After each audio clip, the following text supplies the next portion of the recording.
Okay. Hi, guys. I don't know if you can hear me. Hopefully, you can. So, I decided to come home because my software encoder totally went down on me again today.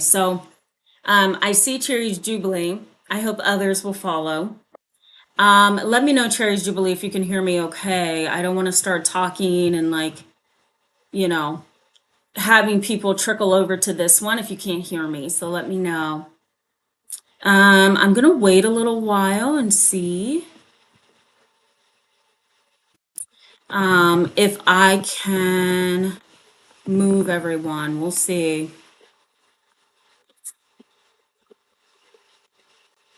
Okay. Okay, awesome. Thank you, Cherry's Jubilee. I appreciate that. So I'm gonna try to jump in again and try to get to some of the meat of the conversation, and then hopefully the rest will trickle over and we can jump back into the conversation. Hello, Deb. Thanks so much for coming back to this link. Welcome back to the chat. I just told Cherry's Jubilee and some of the others that I see that are signed on that I decided to drive home. So if you guys remember, yes, thank you, Deb. If you guys remember, I used to have a really small screen. Hi, Travis Charlie, welcome back. Thanks for coming. I had a really small screen on some of my previous live chats. And so, hello, Annabis, the opener of Ways, welcome. The screen was really small. And so I thought, I hate this. I feel like I'm not as intimate with my YouTube friends, my supporters as I'd like to be with a small screen. So I got this brand new encoder. Don't even worry about what it means. And it went down on me last minute. It's been doing that all day, so I'm so sorry for that. Hi, Paige Matodi. Welcome back to the chat. Glad to have you. So, all the drama aside, let's jump back in, okay? I was talking about basically the idea of why do family members get so offended, and why do they get so judgmental, and why do they blame when you decide to walk away? Now, this topic was viewer requested, but it was also a topic that I had with one of my clients and somebody who was consulting with me this past week. And I started thinking about it and really processing it and looking at the research on it. And there's a variety of ways as to why that happened. So I'm going to go ahead and just jump in, okay? And hopefully different ones will come back over this way once they see that I'm back on. So where did I leave off? I think I left off at the number one thing that kind of influences families to go against each other is groupthink. And I'm going to review that just one last time in case you were listening to me in the last chat. So groupthink is basically this. It's the whole idea that I am a part of this particular group, and families can be this way as well. I'm over here in this particular group, and I don't want to go against those people that I believe I have a really strong bond with. So I'm going to stay over here in this group, and I'm going to attack you over there because you are over there, right? So groupthink happens because a family or a social group, they are afraid of standing out. They are afraid of being ousted. And so what do? They get closer to that small group, and then they oust that other person, and that other person may be you. Let's say, for example, you were in your family, you thought it was going well, and then all of a sudden something happens and you're like, okay, this is it, this is my last straw, I'm going to walk away. Well, here you are inside your family group, right? You decide to walk away, so now you're over there. People in your immediate family, maybe sometimes your extended family, they may start to attack you because they're in their groupie realm, right? You're not, you're over there. So they're going to come against you for that reason in and of itself. So there you are hanging out over there, and they're going to come against you. Groupthink may start to impact your life in this way. Family members that are over here grouped together may then say something to you like, how dare you go against mom? She's done everything she possibly can for you. That's an example. Family members that are grouped over here may say something like, your dad has done everything he could for you and you lived with your dad. How dare you walk away from him? Not knowing the foundation of that relationship and not knowing how toxic that relationship is. Okay. So that is groupthink. Now, the next thing that I think I mentioned, or maybe I did mention it, I wanted to mention it, is something called disequilibrium. Okay, it's basically, and we can also name it trauma reenactments, meaning that you have family members who have years and years of dysfunctional communication patterns, intergenerational trauma, the list goes on. You are trying to function in a healthy way. You decide to walk away, right? You're probably going to have family members running to you asking, why would you leave? Why would you move? You know that's not right. Family sticks together. Family is everything. You're probably going to get hit with all those things, right? And most likely that's because your family member is so almost like standing in quicksand. They are so engulfed and enmeshed with that dysfunctional family system that you walking away and saying, I'm out of here, I can't do this anymore, is really going against the grains of how they're used to functioning. Let me repeat that. So you running away from your family or going away over here to get some peace of mind could technically offend those family members who are so enmeshed and ingrained in that dysfunctional system that you are now a threat to them, right? Because most likely they're thinking, what gives you the right to walk away? What has pushed you to walk away? I'm still in the family. I can't just leave my family. So there may be some envy and jealousy in there.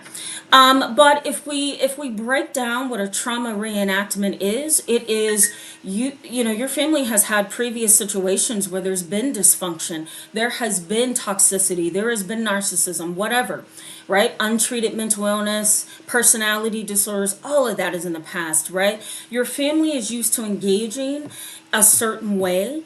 And when you walk away, now you are kind of unraveling that system that has become comfortable for your family. It's a way of existing that is comfortable for your family, right? So you've kind of disrupted that and you've caused what we call disequilibrium, right? It's no longer balanced. You walking away and running away has now created some instability because you're no longer a part of that dysfunctional system. I hope that makes sense. Before I continue, let me just look at the chat box. I see Doritos, Locusts, Tacos. Hello, welcome to the chat. You missed all the drama earlier.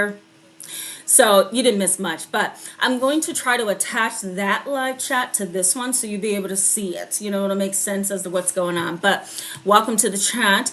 Deb says, I thought it was because families don't like truth tellers because it makes them face the fact that someone is acting abusively. Yeah, Deb, I think that's also a dynamic as well. And some family members do feel like, how dare you walk away from this situation? We're not supposed to be like that as family members.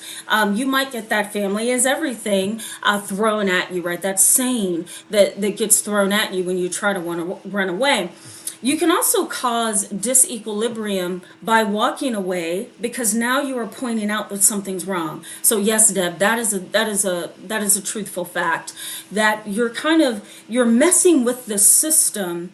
Even though it's dysfunctional, you're messing with how it runs, like a car engine. It runs a certain way. You're messing with that. You're kind of unraveling that when you walk away or run away from that toxic system that your family has created. Because yes, it can make them feel like, hey, something's wrong. Is it me? Sometimes family members will start pointing at themselves. Is it me? Or sometimes they'll say, no, it's not me, it's you. And then they start attacking other people in the family dynamic. It could get really ugly. I see a lot of this in my office, a lot. I had it maybe 4 times this week, 4 different families. Okay. Failed foster dog mom. Hello, welcome to the chat. Glad to have you. Says sorry for the tech issues, but glad I could catch a live. Thank you. That's so sweet of you.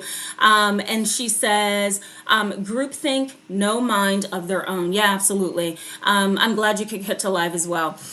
Groupthink, yeah. Groupthink is really like a syndrome or some kind of a disorder of some sort and it's not labeled that in the DSM, in that little book we use to diagnose people.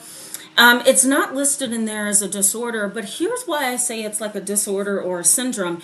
It's hard to unravel yourself from the power of that influence. You know, if you think of teenagers, how they kind of find their friends in school, and they are so entwined with their friends that it's hard for them to really process how life should be for them.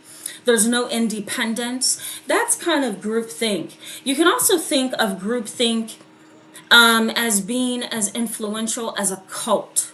You know, it's like this cultish mindset. It's us against them. And so it's hard to unravel your mind when your values become a part of that groupthink, when your morals, your belief systems, your ideologies, your hopes, your dreams are all wrapped up in that groupthink. It's hard to get out of it. It really does become a part of your identity, you know? That's the sad part. Yeah. Failed foster dog mom says people are afraid to be alone or not with the in group. Yeah, absolutely. Because we are a society, we are a country, so to speak, in a society that really functions off of groupiness. Oh, I'm just making up my own words tonight, right, guys? So we really are a society that functions on being together, and that doesn't just stand for families, but also friends and workplaces. And you know, there's a work culture where you kind of have to be in, and that's the sad part. We don't foster independence, and so sadly, our families are kind of influenced or impacted by that same groupie syndrome. And so you walk away from your family, and you've got all these family members coming after you, questioning you as to why. You know, so very good point, failed foster dog mom. Very good point. Thank you for that.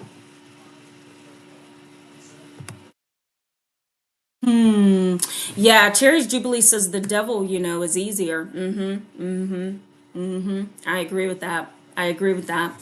That's a good point, Cherry's Jubilee. Yeah, Deb says fear of losing the family support was part of it for me, but then I realized what support. Yeah, absolutely. It's basically a false support, right, Deb? It's like, okay, I'm going to walk away from my family and be over here in my freedom, but you know, at the same time, I kind of still want to be a part of my family because there's support there. The support may still be there, and it may be wonderful support, but at the end of the day, you know that you're not loved. At the end of the day, you know that you are not unconditionally cared for. And so then you kind of become a part of the mindset of forget that support, I don't need that, I'm going over here where I can find some better support, you know. So I tell the families that come and see me, watch getting wrapped up in that false support, because it really is false. It is. Hi, Sean Hammer. Welcome to the chat. So glad to see you. This is one of those nights where I'm like, okay, how do I start back up after the tech difficulties? I'll post the video later so you can see what happened. Taylor Dorch, hello. Welcome to the chat. So glad to see you. I don't remember seeing you before. They say they hinder your growth from the start. Yeah, absolutely. Yeah. Unhealthy, toxic family members, they do hinder your growth from the start. And family members who judge you and prejudge you and blame you for walking away, right? Marthea Wells, hello. I hope I said that correctly. Welcome to the chat. Says hello. Finally caught you live. Yes, glad you could come tonight. Okay, so let's get back into the content, okay, guys? We left off at, I think, disequilibrium. So the whole idea of groupthink, disequilibrium. The next one is the power game. Now, the power game is really this. It's the drama triangle. You know, I wish I don't have paper with me again, I don't think. The drama triangle is basically this. It is, you've got this triangle where there's a victim, there's a persecutor, and there's a rescuer. Now, some people get persecutor mixed up with prosecutor. Persecutor is, you're the one who's pointing the fingers and saying that there's a problem. Okay, you're really the brave one in a sense that's saying something's wrong in this dynamic. I'm getting the heck out of here, right? So that's the role that your family kind of assigns to you. You're the persecutor. But then you also have a victim. And sometimes the victim is your family because they feel like you're running away from them. You're walking away from them. So in that sense, they're the victim, right? And the rescuer is somebody that may encourage you to walk away, which could be a therapist. It could be a husband, it could be a wife, it could be a child, an adult child, whatever. The rescuer is the person that is saying, you need to get out of here. Okay? So there's that drama triangle. The power game begins when you leave. When you walk away from your family, the power game starts up, and here's what happens. You've got family members over here who are prejudging you, trying to dominate your mind, trying to influence you to come back to the family system. They're over there probably gossiping and spreading rumors that are just false, and the list goes on. They are so much influenced by that family system, right? That they may start pulling in other people into that situation to either go and get you, right, and bring you back to the family unit or the system. They may have other family members spread rumors about you that's not true. They may try to influence how other people see you or perceive you, right? You become the black sheep of the family, if you will. And these so-called victims, who are these family members over here trying to crowd around you and say that you're the wrong one for walking away, they may also draw closer to each other and further away from you. Now, this is a dynamic that research has really looked at over the years in family therapy studies. And it's also something that I have also seen in my private practice and in every other place I've worked in my life, that it becomes a very ugly dynamic. The power game is ugly, you know? The reality of the power game is this: you've got the power because you're the one who said, I don't need that toxicity. I'm walking away from this, right? And so you're over there in your independence. But the family over here feels victimized, right? Because you walking away in and of itself basically says something is wrong. And so they become the victims, and they kind of act like victims because they point fingers and they blame and they try to control and they spread things about you, and the list goes on. Okay? So the power game begins. And that's the ugly part of this dynamic. I also think too, part of this that happens when you're in this ugly dynamic after you walk away is that secrets then become exposed, or secrets become a part of the foundation of the family, right? Not you, but the family that you've left behind. Now they've got all these secrets that they're holding and keeping. It seems or may feel like they drew closer to each other in your absence, and there may be situations where your secrets have come out in the open. Let's say, for example, you walked away from your father because he's a dominating, controlling psychopath, and you could not have a real relationship with him. He's judgmental, he's critical, he doesn't help you when you need it, and he seems to backstab you or turn away from you when you need him the most. So let's say you say, you know what, I'm done with this. I don't need to be hurt by my own family. I don't need to be hurt by my own father, my own parents, right? So let's say that that's the dynamic. Now, your father is probably going to go to his other child, right? So your sibling, or he may go to his mother, your grandmother, and start talking about you, right? Now, all of a sudden, your grandmother knows that you had a divorce sooner than you told her you had one.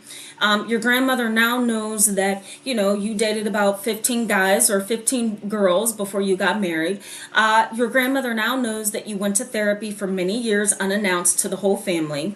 The list goes on, right? So once you walk away, that dynamic becomes even uglier than it was before you left, right? And so secrets are bound to get out about you. I'm also going to say, too, that power is shifted, right? Power is shifted in the dynamic once you walk away. So now somebody else gains the power. And that might be the parent that you've walked away from. Now everything they say about you is true. Everything they say about you, somebody believes. Because now mom has the power because you've shifted the power by walking out of the family dynamic. Okay, this is what happens, guys. Okay, let me give you one statistic that may make you feel a little bit better here. 1 in 4 Americans are estranged from their families. What that means is this: 1 out of every 4 people that you see, or that you are in a relationship with, or that you come across, has been estranged from their family. It is more prominent in the United States than we really think it is. The reason we don't believe that family estrangement is common is because we don't talk about it enough, but it's really common. It is. All right, guys, I'm going to go to the chat box. I'm going to give you some tips, and then we're going to call it a night. I don't want to hold you. Hello, Penny C. Welcome to the chat. So glad to see you tonight. Hello, blessed in every area of my life. Welcome to the chat. Glad to see you. Cambrian Pimped.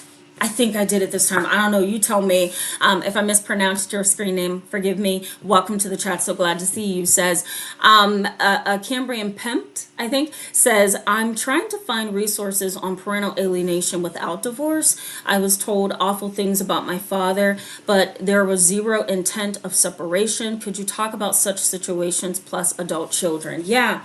So my understanding is that parental alienation is really a toxicity. It's a toxic seed that a parent plants in the mind of their children. Now, I have a whole video on parental alienation. I will post it in the description box for you. I'm not going to talk much about it tonight. I will bring it back up live for you though. So make sure you catch the next live. I'll try to bring it up.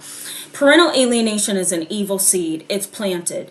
The parent waters that seed, and they water it over and over and over many years in hopes of influencing you against another parent. It is a dark, insidious evil. So I will talk more about that in the next chat, and I will also try to post my videos on this topic in the description box for you. Okay, Helene D. Salsa, I hope I said that right. I know you follow me on my very, very new Instagram channel. Welcome to the chat. Glad to see you. Says, I have been in therapy for years and the relationship with my mother filled my hole, but left me with no sense of boundaries. Wow, interesting. I have been in therapy for years and the relationship with my mother left me with no sense of boundaries. Yeah, absolutely. Boundaries is something that gets shifted. You know, if you ever walk away from your family, your parents, whatever, because you need some stability, boundaries waver. So we call those porous boundaries. Porous, P-O-R-O-U-S, boundaries, meaning that they're very flexible. There's no structured boundary that's healthy. So I will try to talk about boundaries as well in my next live chat, because the topic that I have for next live chat can talk about parental alienation and it can also talk about boundaries. So I will talk more about this. All right, Doritos Locust Tacos says, my dad's side of the family is very religious. This sounds exactly like them. I'm the black sheep. Yeah. So I was raised in a Christian family. I live my life based on Christian principles. My private practice is full of Christian principles. But I think I'm of the mindset and of the culture that Christianity is not supposed to be the kind of religion that ousts people. It's not the kind of religion that's judgmental. It's not racist. It's not prejudiced. It's not any of that, because then how are we serving a God, right, if all that's in there? So I understand your view, because I've been in the culture of religion. And it can be very toxic and very traumatizing, judgmental, and ousting. And so if you have a family member that's extremely religious, it's hard to talk to them about wanting to walk away. It's also really hard to talk to them about any of the pain that you're having about your family, because they sometimes then turn on you, right? Because, there's scriptures, for example, in the Bible that says, honor thy mother and thy father, that thy days would be many. And that is true. I do believe that. However, if your mother or your father is abusive, neglectful, harmful, narcissistic, and destabilizes your whole world, then that scripture, I'm sure, doesn't apply to that situation. But you will get those overly religious people who, say, this is what the Bible says, and then you're like, oh boy, what do I do now? And sometimes they use fear tactics on you as well. So I totally get that. I'm glad you brought that up. I may post my video on religious trauma in the description box once this goes off.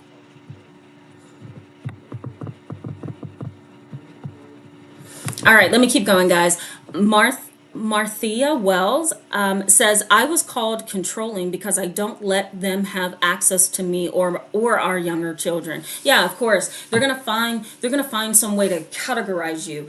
When you're in the mindset of groupthink, there's a high chance that once you walk away and your family is in that mindset of groupthink, they're going to find all kind of ways to describe you, and that's just to help them feel better about what's going on, or it can also help them feel better about what they know they've done to you, right? It's kind of a way to kind of, pat themselves on the arm and say, it's okay, it's okay, it's not me, it's not me. And they do that by finding all kind of words to describe you as, right? So controlling is one, backstabbing may be another, bossy, what's another one? Shameful, embarrassing, like all of those terms you're likely to get thrown at you. You just got to be strong and be ready to deal with that if you decide that, okay, I need to walk away.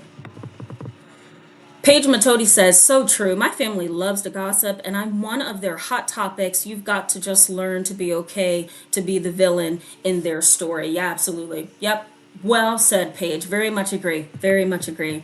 Sean Hammer says, get this. I told my mother I didn't want the special medicine in 2020. She blew up, then gave me an ultimatum that if I don't stop creating conflict, we will have to call it a day. Yeah. That's another thing. That's a part of the power game I mentioned earlier. Sometimes once you enter that power game field, right, that family member says, nope, I want the power. You're not going to get the power. And so what do? They give you ultimatums. They start tampering with your financial support, right? Especially if you're relying on them financially. They sometimes may even start to tamper with your relationships with family members that you have that is close and strong and positive. So it can get really ugly when that power game starts up. Okay. Oh, Cambrian pimped. Oh, pennant. Oh, geez, I'm gonna mess this.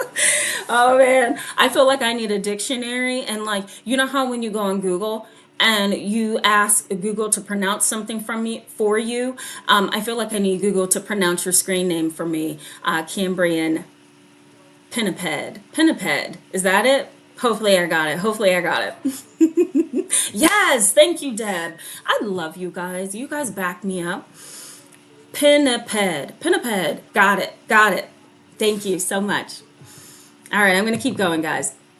All right, so let me jump in here and just give you some ways to deal with this. So how do you deal with this like a pro? Well, the first thing I suggest is pick your battles. I know that sounds really cliche, but it really is the truth, right? Let's say you get a family member you've walked away from. They're calling you, they're texting you, they're blowing up your phone. They want you to pick the phone up and start talking to them, or to somehow say, I'm sorry, I'm going to be a part of the family again, whatever the case is. Pick your battles. Maybe have a calm conversation with them and then just know in your heart you're not turning back, right? Or shut them out and don't respond to them and just let it be. So pick your battles. I think too, you want to kind of step out of, to kind of be a pro in this, you want to step out of the unintentional triangulation. So you want to be careful that you're not going to another family member talking about all the reasons why you walked away, and then that untrustworthy family member then runs to your other family member that you've walked away from, or a group of members you've walked away from, and starts talking and telling everything that you said. So try your best to kind of step out of that unintentional triangulation. You're not doing it on purpose, but sometimes family members are so enmeshed that they'll be nice to you, but then they're going to some other family members to talk about what you guys talked about, right? So you want to watch that. I also think too, using iMessages. So if you have to communicate with people that you've walked away from, instead of saying you can also say, something that feels more therapeutic. You could say I. So for example, let's say you've walked away from your dad. He's toxic. He says, why did you leave me? Instead of saying because you're toxic, you could say because I feel like it was a very unhealthy relationship. Boom. He can't look at you negatively, right? Because you're not saying you're saying I. So you're kind of taking responsibility. I also suggest avoid asking for their opinion on things. So sometimes when you've walked away, you find yourself re-engaging during holidays. You find yourself re-engaging during big events like weddings and baby showers and births. If you find yourself still engaging in some form, I would suggest that you not even ask their opinion about you walking away. Sometimes, I had a client that was like this. Sometimes you get into conversations and you're like, do you think me walking away was something I wanted to do? Right? Or asking a question like, do you think me walking away from mom was the best decision? Right? You may not want to do that because now you're opening up this whole baseball court full of room for that family member or person to say, no, I don't think what you did is right. And then boom, you've opened up a whole can of worms. And I also suggest too, you want to show rather than tell. And here's what I mean by that. Instead of telling your family members you're walking away or they were toxic and you want to get away, you want to show them. Don't even have any communication with the toxic, unhealthy, dysfunctional ones, right? Stay away. Once you walk away, stay away. You want to show them what you mean. You should not have to tell them, I needed to get away from you. You should only show it in your behavior. So those are my few tips. I'm going to talk more about this on Sunday in my upcoming video. So I'm gonna cut it off here just so that that video can give you the rest of the insight I want to give you. All right, let me go to the chat box, guys. Bella Penna, hopefully I said that correctly, welcome to the chat, says, hello Tamara, I just have to thank you with my whole heart for sharing your knowledge. I thought I was alone before randomly coming across one of your videos recently. Oh, that's so sweet of you. Thank you so much. I hope I'm saying your name right, Bella. Thank you so much for saying that. That's so sweet of you. And I'm so glad that you came to my channel, that you found it, and that you're a part of it. Hopefully you will find the chat box loving and supportive. There are some channels that I see where like I have my own things that I watch. So I watch like YouTube creator videos and, how to make your channel more interesting videos, just to see where I can grow. And I look at the chat box and I'm like, oh my God, this is so toxic. And then somehow conversation gets into politics and religion. And I'm like, okay, I'm out of this. You know what I mean? But my chat box is just so loving and supportive. So hopefully you feel that way too. And I have to thank all of you too for making it such a wonderful, loving chat box. I couldn't do it without you. I really couldn't. Dragon Man Sasson, hello. Happy Friday to you. So glad to see you. Yeah, thank you, Deb. Thank you. Daryl Harris, hello. Welcome to the chat. So glad to see you as well. All right, let me make sure I'm not missing anything. Marthea Wells said, I finally had a conversation with another black sheep in the family, found out missing pieces to their hidden answers. So, Marthea Wells, it sounds like you learned some things about intergenerational trauma just by talking to the other black sheep in the family. Sometimes that's a wise thing to do. Okay, I don't want to deal with this dysfunctional family either, so I think I'm going to go to Aunt TT, who was also ousted, and see what's really going on in this family. Sometimes that's really wise to do. All right, let me keep going, guys.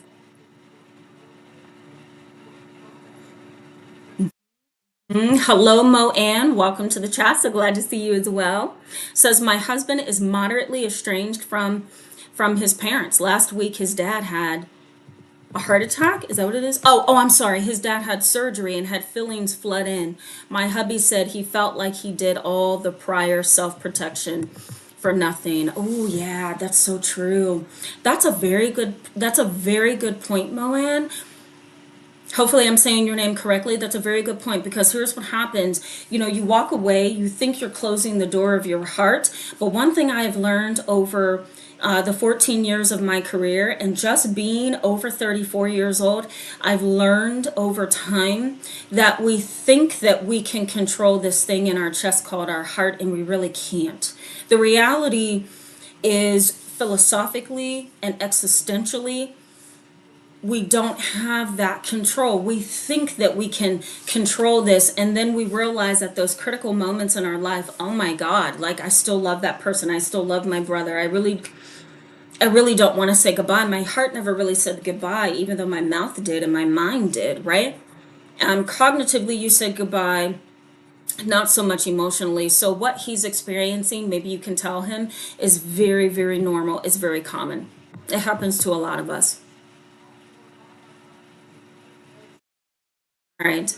Yes, you're welcome, Penny C. Penny C says, thanks, Tamara. It was great to catch you live, chat. Your knowledge is so helpful. Thank you so much, Penny C. I'm glad I could get back online, right? Because that whole tech thing at the beginning, I was like half traumatized.